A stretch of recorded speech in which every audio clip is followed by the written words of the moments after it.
Assalamualaikum warahmatullahi wabarakatuh.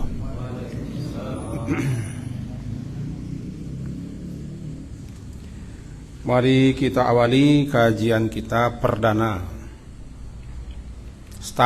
Mulai setelah hari Idul Fitri, dan di sini di Siko mulai pertama kali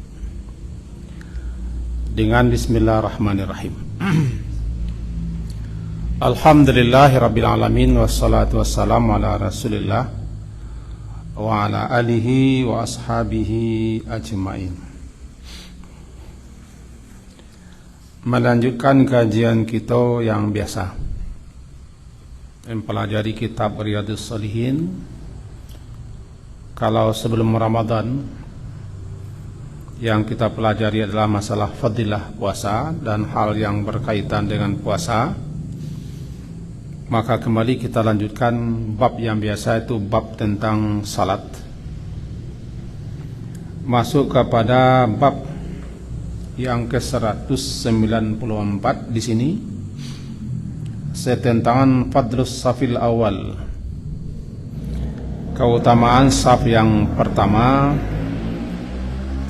serta perintah untuk itmam menyempurnakan saf-saf sekaligus meratakan, merapatkan dan meluruskan. Hadis pertama adalah an Jabir bin Samurah radhiyallahu anhuma qala kharaja alaina Rasulullah sallallahu alaihi wasallam faqala. Dari Jabir bin Samurah radhiyallahu, semoga Allah meridainya, dia berkata, kharaja alaina, keluar, alaina kepada kami, Rasulullah sallallahu alaihi wasallam, lalu beliau bersabda, ala tasuffuna kama tasufful malaikah anda rabbiha. Ala, kenapa? Di sini diterjemahkan dengan kenapa kamu semua sekalian tidak mau berbaris menyusun saf.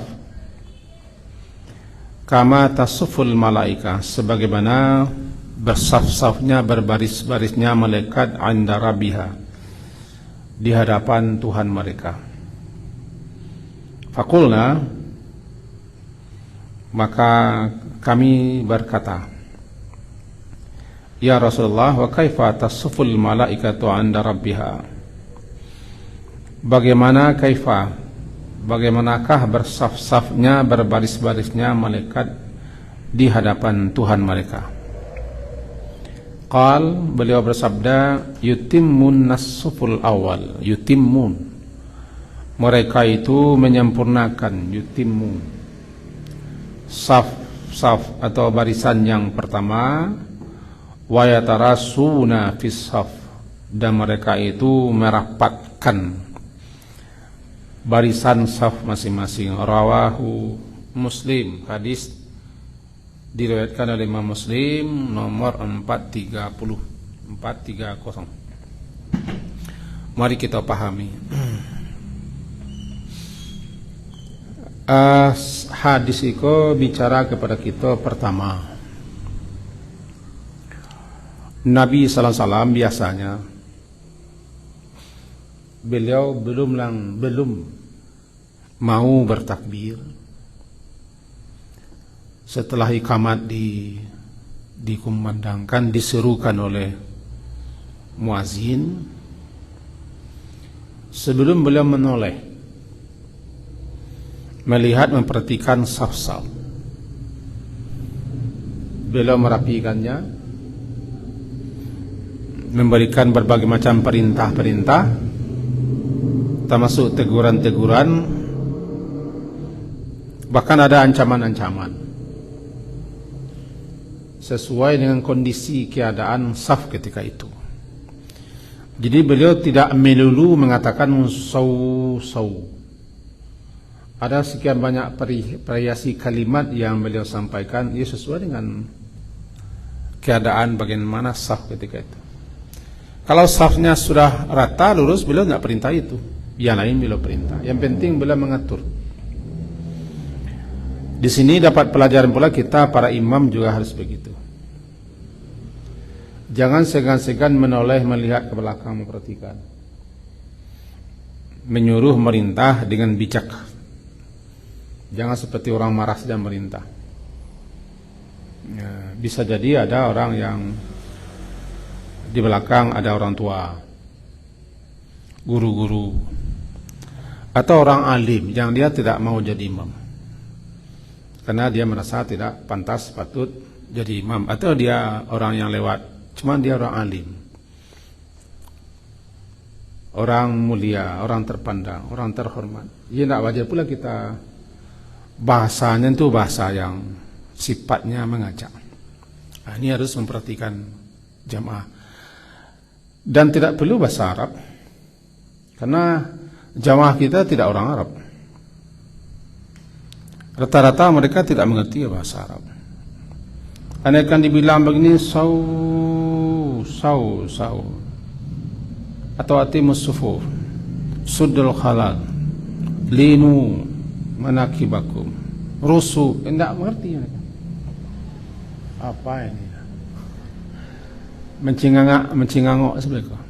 Kadang lo ngangak pedong mengaku. Karena dia tidak termasuk seruan azan, tidak termasuk iqamah, tidak termasuk ibadah. Itu hanya spesial mengatakan agar kita siap-siap rapi-rapi menghadap Allah. Alangkah baiknya saya kita. Di Arab ada, ya di Arab kan tidak mungkin pula orang bahasa Indonesia di situ. Jadi menurut pendapat saya, pakai bahasa Indonesia. Kalau ingin bahasa Arab juga, bahasa Indonesia kan. Karena semua penumpang kita, jamaah kita tidak mengerti bahasa. Kadang-kadang pengucap bisa jadi tidak mengerti apa yang diucapkan. Dan tidak melulu ucapan itu luruskan saf. Kalau sudah lurus, untuk apa luruskan lagi? Berarti yang diperintah tidak lurus lagi. Rapatkan misalnya kan, rapatkan atau retakan. Dan seterusnya. Nah, ini itu satu. Baru beliau bertakbir. Takbir menghadap kiblat. Karena imam itu dhamin. Al-imamu dhamin. Imam itu penjamin penanggung jawab. Dia bertanggung jawab. Karena dia penanggung jawab, maka dia harus bertanggung jawab. Maka tidak disukai imam itu setelah iqamat langsung takbir. Dan lihat belakang, lihat situasi kondisi. Bisa jadi ada orang yang tergopoh-gopoh supaya ikut. Tunggu sebentar, tidak masalah. Sebab tidak mesti atau tidak harus setelah iqamat langsung takbir. Ada jeda. Karena kita baca dalam beberapa riwayat dan hadis, Nabi juga tidak langsung. Kadang malah bila bicara. Cara kalau ada yang sampai bicara, kan mengatur. Kadang malah beliau usap dada orang, kan ke belakang. Situasinya begitu. Tapi kalau sudah rapi semua, bagus semua, tidak ada langsung takbir. Lihat situasi dan kondisinya. Baru takbir. Nah, siapapun yang jadi imam ini harus dilakukan. Yang kedua, Nabi kadang-kadang dalam memberikan sesuatu nasihat, petua atau peringatan, kadang-kadang bahasa beliau memberikan ajakan. Kadang-kadang beliau memberikan suatu perbandingan dan permisalan. Di sini kedua-duanya ala tasufuna. Apakah tidak mau kalian? Kalau di buku terjemahan bahasanya, kenapa kamu sekalian tidak berbaris, tidak mau? Ala, apakah tidak mau?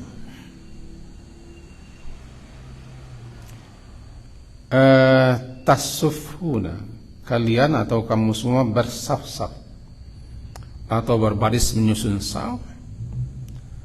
kama tasufful malaikah, sebagaimana berbaris menyusun safnya para malaikat anda rabbiyah, di sisi Tuhan mereka. Bahwa malaikat itu ketika ada titah, ada perintah,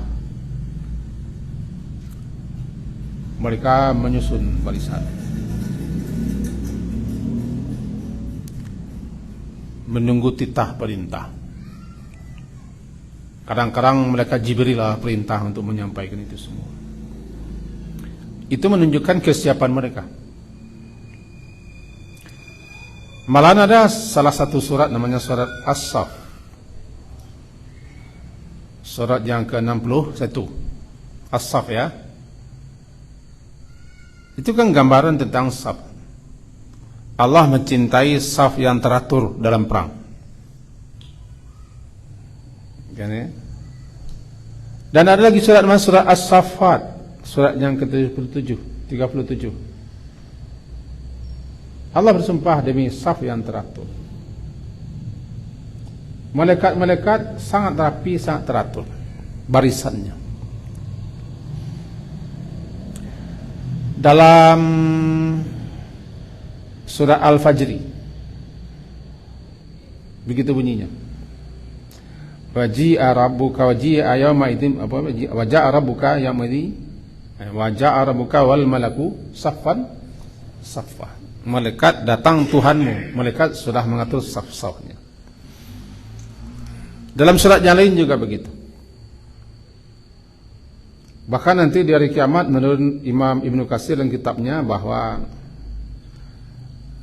ketika sidang pengadilan hisab akan dimulai, malaikat sudah menyusun barisan, mengelilingi membagar betis semua yang hadir di mahsyar, berlapis-lapis, bersaf-saf sesuai dengan peringkat mereka masing-masing. Malaikat langit pertama, langit kedua, ketiga, keempat sampai ketujuh. Wajah Rabbuka, datang Tuhanmu. Ini yang dipakai oleh Nabi sebagai suatu permisalan. Ya kan? Apakah kalian tidak mau rapi, teratur, tersusun, rata, rapat, lurus saf, dan memenuhi saf-saf yang di depan terlebih dahulu sebagaimana malaikat menyusun saf. Ini kita Nabi. Jadi ala tasufuna, kamu semua menyusun saf, mengatur barisan saf, kama sebagaimana tasufu, tidak. Menyusun safnya para malaikat di situ mereka. Faqulna, lalu kami berkata, kata para sahabat, sesuai dengan yang disampaikan oleh Jabir, kami berkata, ya Rasulullah, wa kaifa tasful malaika, bagaimana malaikat nyusun saf rapi-rapi? Kata beliau, yutimmuna, malaikat-malaikat itu menyempurnakan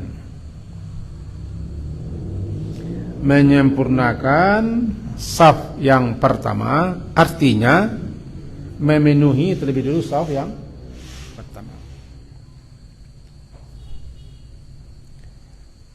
Kenyataannya kadang-kadang kita atau orang kita lihat malas ke depan, entah apalah, malas ke depan.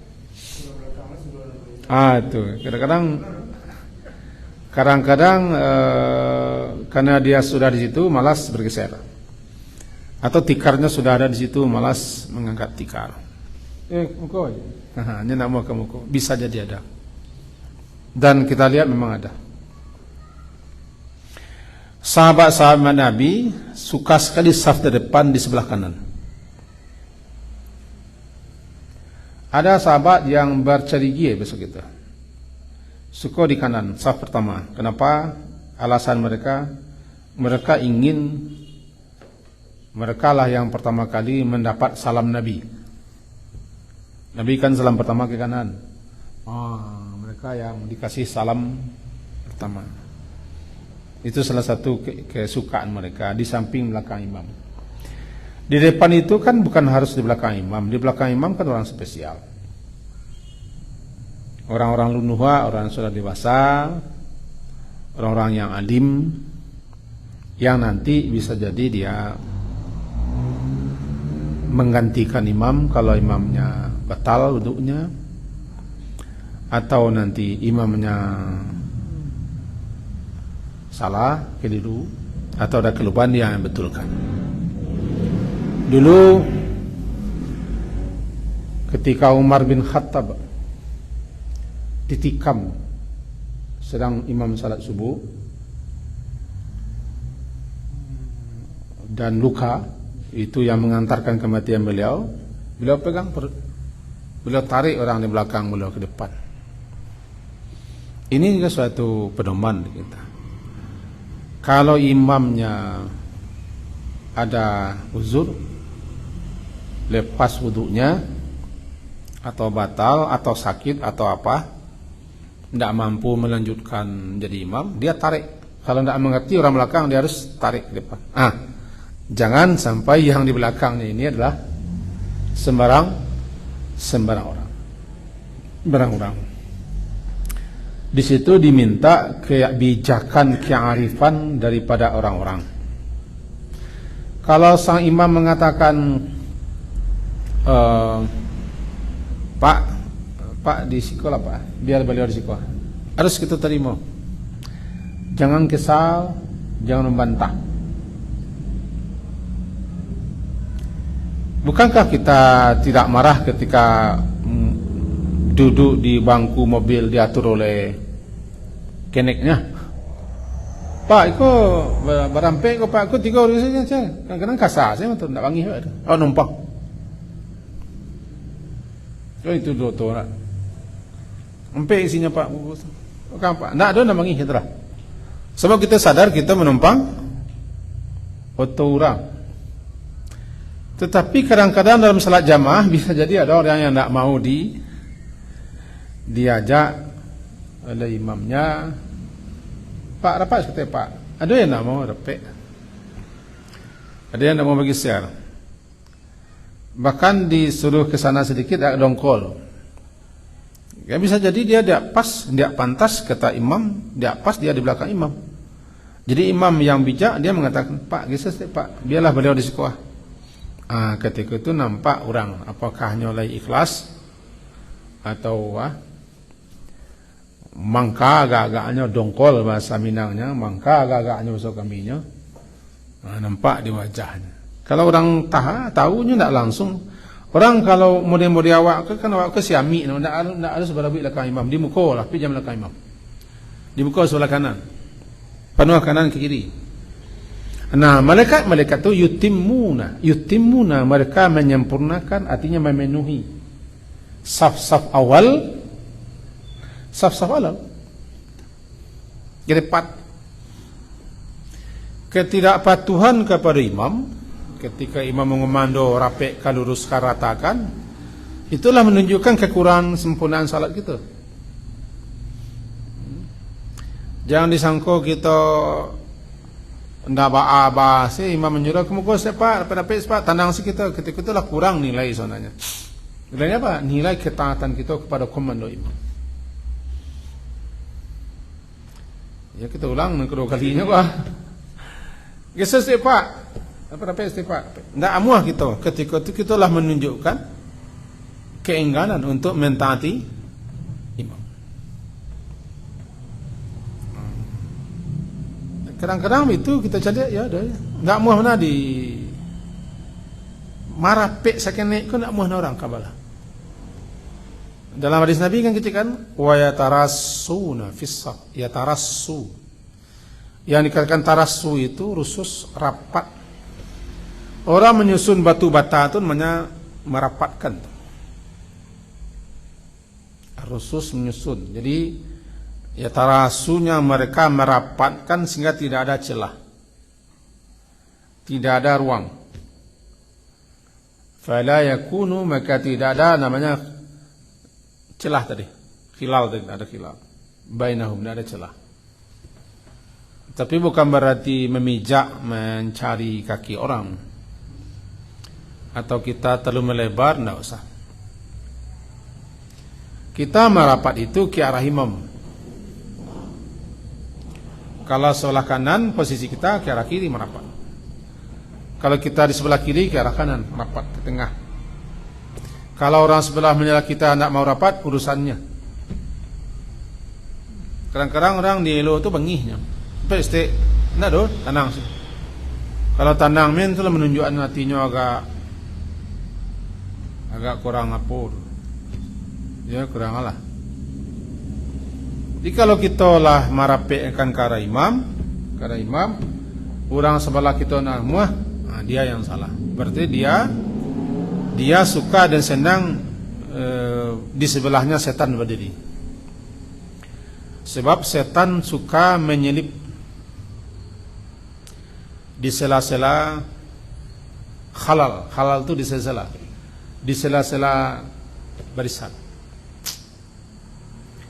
Halal celah. Celah kau celah. Arsikon jaga. Pernah Nabi mengumpamakan, aku melihat kata beliau dalam sebuah riwayat, setan menyelinap masuk. Setan itu jin setan masuk menyelinap di sela-sela saf. Sebagaimana kambing kecil, hazaf, atau anak kambing kecil yang masuk ke sela-sela kambing-kambing besar. Kalau di kerumunan kambing gembalaan itu kan kambing-kambing kecil itu menyuruh nah beda tuh. Menyuruh membelah barisan.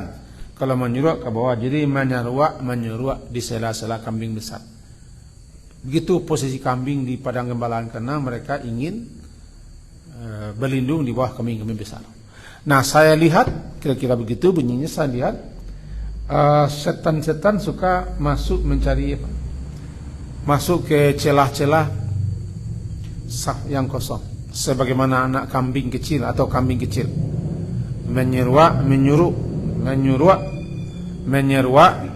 ke sela-sela saf. Berarti kalau kita lah geser ke arah ke arah imam, geser orang sebelah kau namuah, orang sebelah kau nyo kepingin suko nyo tagak di sampingnya setan daripada bergandengan dengan manusia dan menunjukkan hatinya tidak bersih. Dalam sebuah suatu riwayat disampaikan bahwa melembutkan tangan linu aidiakum, melembutkan tangan-tangan kamu ketika bersentuhan dan orang sebelah menyebelah dalam saf, itu melembutkan hati. Yang bermusuhan jadi lunak. Itu rahasia hikmah. Orang yang bermusuhan, orang yang agak kasih-kasih, kalau lah bersentuhan lengan sama lengan dalam saf itu mengalir suatu aura positif ya, yang positif situ. Jadi kalau orang nggak mau bergeser, berarti masih ada. Cuma yang tadi, jangan terlalu mengangkang mencari kaki orang atau memijak, tidak dipijak, merapatkan. Masing-masing kita berdiri, jarak antara kaki kita selebar bahu, gitu kira-kira dalam kitab-kitab fikih, selebar bahu. Bahu kita nih, terus bahu. Kalau mengangkang kita lengan tidak bertemu. Tegak mengangkang tidak bertemu lengan tidak.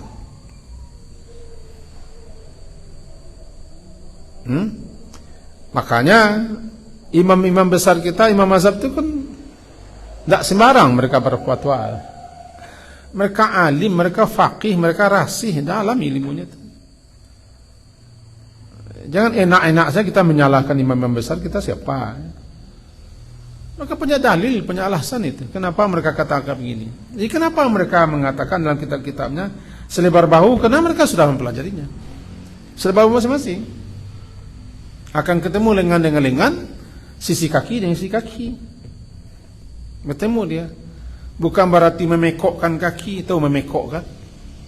Tidak tahu memekokkan. Nah, pekok kakinya. Biasa saja.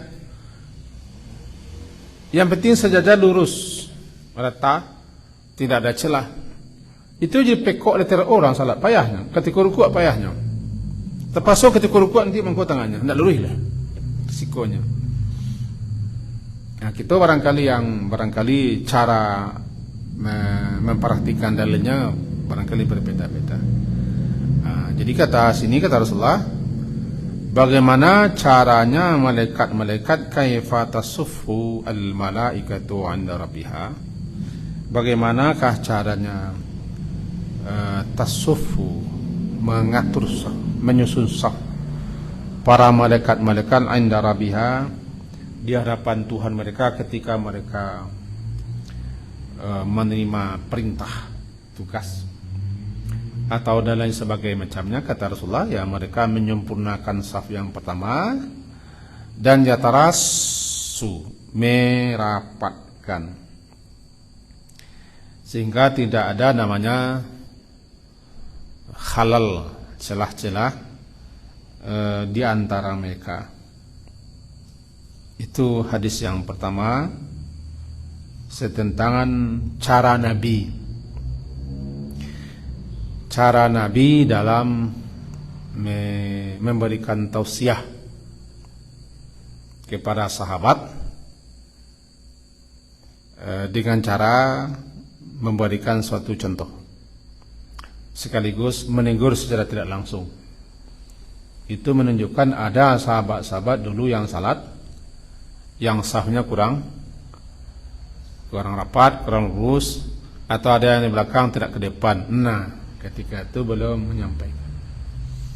Istilahnya Rasulullah itu, kalau kita lihat dalam hadis-hadis beliau, kalau ada sesuatu yang patut beliau sampaikan, beliau tidak menunda menyampaikan. Takhirul bayan la yajuz, menunda-nunda penjelasan tidak boleh. Indal hajah, ketika dibutuhkan penjelasan itu tidak boleh menunda-nunda, langsung beliau sampaikan. Keluar beliau, kharaja alaina, Nabi keluar menemui kami. Ketika itu beliau lihat saf-saf kurang teratur sebelum salat, bukan setelah salat. Beliau keluar kemana? Keluar untuk salat. Karena biasanya beliau keluar di kamar beliau sekarang, ketika sudah keluar ikamat Bilal atau muazin tidak kamat sebelum beliau keluar. Agak berbeda dengan di sebagian tempat orang imamnya entah siapa-siapa dia sudah kamat, imamnya tidak ada, atau imamnya terlambat keluar, nah langsung saya kamat. Ya kalau sudah kamat jangan cangak jadi imam. Nah, kadang-kadang yo kami si berdua tai saya jadi imam lah. Itu risikonya. Imam ini juga harus tahu lah dia imam. Kalau sudah hampir-hampir itu keluarlah dari kamar lagi. Kalau betul-betul orangnya di kamarnya. Salah satu penyakit imam yang punya penyakit ya begitu, dia lambe. Nah, apalagi pasisiannya orang panggagih misalnya. Penumpang ko orang panggagih, talambe sadatiak pun tidak bisa. Mirip di lampu persimpangan aja bentuknya. Saya pernah foto lampu merah, sanginyi kita di telambe, nyet. Mau tukang kamat, bunyi tit, kece bunyi apa? Jam. Anu lagi lisah sekali. Orang serang salat, kayak dia ditunggu sebentar. Orang ketika itu duduk terakhir, dia tunggulah sebentar. Tidak sampai pada sekian detik, menunggu. Jadi kembali lagi kepada kajian tadi bahwa Rasulullah itu keluar dari kamar beliau ke masjid ketika salat sudah akan dilaksanakan, baru muazin mengumandangkan ikamatnya sebagai syarat. Ketika beliau lihat saf-saf masih kurang teratur, tidak lurus atau tidak di depan beliau sapa, Allah kenapa kalian tidak mau? Apakah penyebabnya kalian tidak mau menyusun saf sebagaimana safnya malaikat? Itu awal mulanya begitu. Saf. sebelum salat dimulai. Jadi 2 pelajaran di sini. Pertama, memenuhi saf yang pertama. Yang kedua, merapatkan, tarasu. Merapatkan artinya jangan sampai ada celah. Kadang-kadang kalimatnya begini bunyinya, rusu sufufakum. Rapatkan saf kamu, suddul khalal. Suddu itu tutup. Suddu, tutupi celah-celah. Celah-celah itu, ini dia. Ambil contoh celah.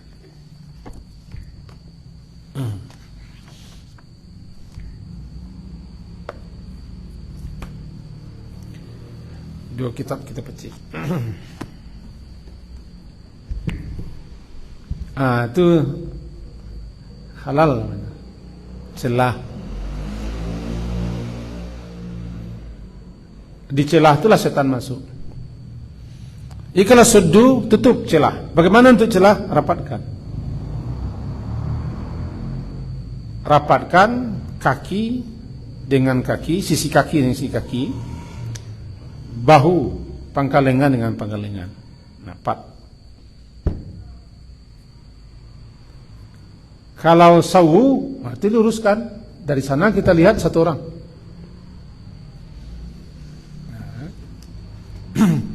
Kalau tidak rapat, itu tidak sempurna saf. Salah satu hal yang dapat menyempurnakan salat berjamaah adalah safnya lurus, rata, tersusun rapi, tidak ada celah. Kalau ada celah, tidak rapi, tidak rata, safnya, salatnya tidak sempurna, salat jamaahnya. Penjawab pertama imam yang salah. Tapi kalau imam sudah kasih komando, kasih isyarat, imamnya tidak mau, imam belakang tidak mau, imamnya salah, makmumnya salah. Makmumnya salah. Bagaimana hukumnya jika makmum tidak mau? Hukumnya makmum itu salatnya yang tidak sempurna. Bukan tidak sah. Salat jamaahnya kurang nilainya karena dia sudah tidak patuh, tidak taat. Ini sudah ada undang-undangnya. Innamal imam innama ju'ilal imam liutamma bih. Sesungguhnya imam itu diangkat, diadakan atau disyariatkan adanya imam itu liutamma bih, untuk diikuti. Diikuti. Liutamma bih, diikuti. Itu dipatuhi komando perintahnya, diikuti gerak-geriknya. Nah, ketika makmum tidak mau mengikutinya, ketika itu makmum sudah menunjukkan ketidaktaatan. Di situ dapat nanti mengurangi nilai salat jamaahnya. Kalau kita sudah mengikuti komando imam, kita sudah rapat, sudah ke depan dan segala macam, orang belakang tidak mau, yang salah kita tidak ikut salah. Salat jamaah kita utuh. Kalau imam sudah kasih komando, kasih syarat, lalu imam makmumnya mengikuti, cuma yang belakang tidak mau, yang belakang yang kena. Imamnya tidak salah, makmum depan sudah benar. Oh, makmum belakang sudah sempurna, makmum depan tidak, makmum depan yang salah. Jadi siapa yang tidak taat, yang tidak patuh, dia yang kena. Bukan berarti rusak salat jamaah semua. Memang makmumnya memang mada-mada itu kepangalai. Mada-mada, panik senyuruh. Kadang-kadang lah bahasa Indonesia. Kadang-kadang tambah orang kini komandonya HP matikan. Itu tambah komando. Tidak ada bahasa Arabnya. Karena HP belum ada zaman Nabi kan. Bolehkah? Boleh memperingatkan makmumnya agar menyingkirkan, menghilangkan segala sesuatu yang akan mengganggu pelaksanaan salat jamaah. Kasih syarat, tidak masalah. Aku bagaimana tanggung jawab seorang imam ketika dia jadi imam. imam itu tidak hanya orang yang hafal ayat, tapi dalam mazhab Syafi'i juga faqih. Bahkan dalam mazhab itu dikatakan aqra'ukum itu yang paling faqih, yang paling faqih, yang paling paham, yang paling berilmu. Apal tapi tidak mengerti dia, tidak paham dia aturan-aturan tanggung jawabnya dalam salat, maka itu tidak ditonjolkan jadi imam. Kalau yang akan ditonjolkan imam itu, di samping dia juga dapat fasih, juga dia paham dengan hukum hakam yang berkaitan dengan salat. Nah, itu kaji kita malam ini, kaji pembuka namanya. Yang intinya ada di kita, semoga ada faedah dan manfaatnya. Diakhiri dengan subhanakallahumma bihamdika asyhadu an la ilaha illa anta astaghfiruka wa atubu ilaik. Sallallahu ala Muhammadin wa ala alihi wa ashabihi ajmain. Alhamdulillah. Assalamualaikum warahmatullahi wabarakatuh.